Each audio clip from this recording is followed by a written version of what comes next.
Aloha, my love. Helena here, your friendly neighborhood cosmic cowgirl, catching some magical rays of sunshine out here astride my beloved Indigo, who is munching down below.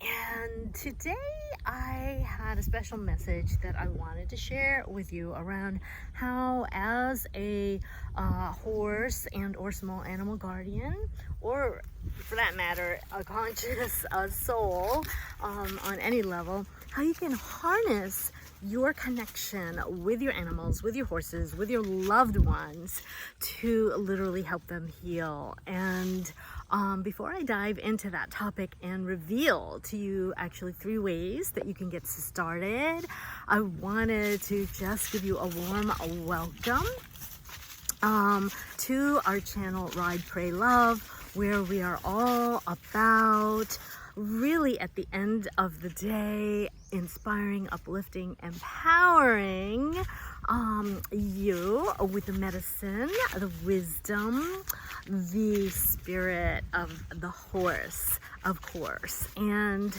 diving into the topic of our connection, for me, is actually a very sacred one. It's near and dear to my heart. Let's see if we can get better lighting here. It's near and dear to my heart, and on so many levels, as a renegade vet. I had a holistic equine practice for almost 2 decades, so rich background in the healing arts there. And then sort of on my spiritual journey, really played in the other realms as horse shaman. And these days I'm calling myself a femme empowerment coach, because I'm really passionate about empowering women to go to their next level.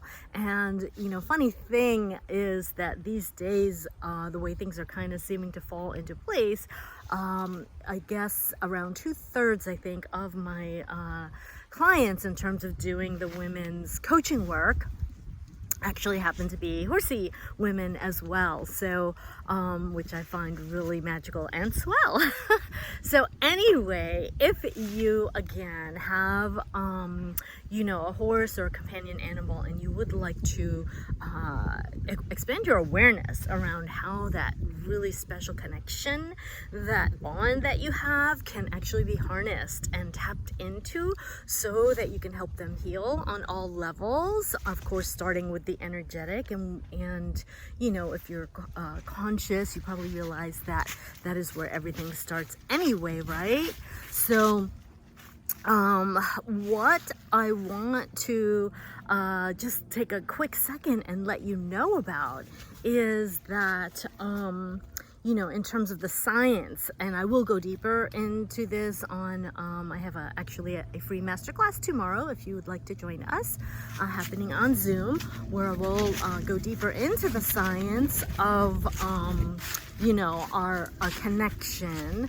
But what I am feeling like, just for the sake of time and keeping this video, not too long, like I said, I just want to touch on 3 ways that you can really start, just harnessing that connection, so that you can raise the vibration of your animals, your horses, your loved ones, and help them heal, because at the end of the day, we are all connected.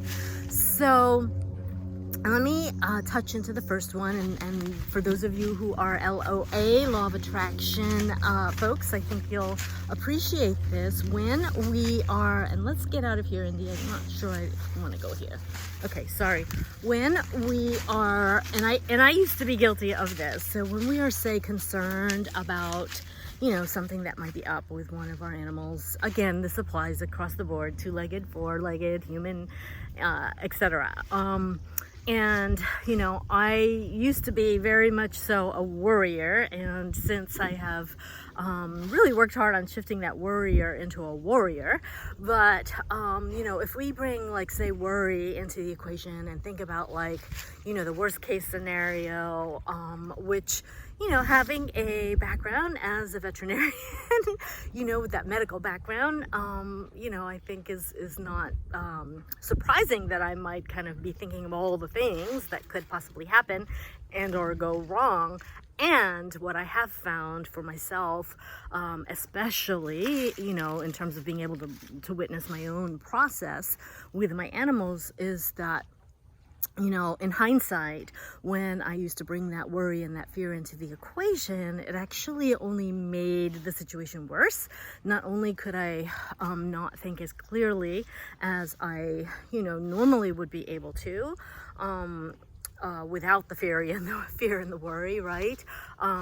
They were picking up my energy, and that just, exacerbated things, if that makes sense. And things potentially took longer to kind of heal or resolve than they actually needed to. And then when I started switching to and became more conscious around the energy I was bringing to the table, excuse us, the energy I was bringing to the table, I noticed that the more I held them in a, positive high vibe energy and imagined and thought about them already being healed and the problem being resolved, that actually, went a long way to help the situation improve. So that is the first way that I'm going to touch on. The second way that I'm going to touch on, and then we might wrap this up with two because of where we're heading right now, but the second one that I want to touch on actually has to do with just like prayer and intention, visualization. I think we're going to make this in two parts. Okay, there'll be a part two. Stay tuned.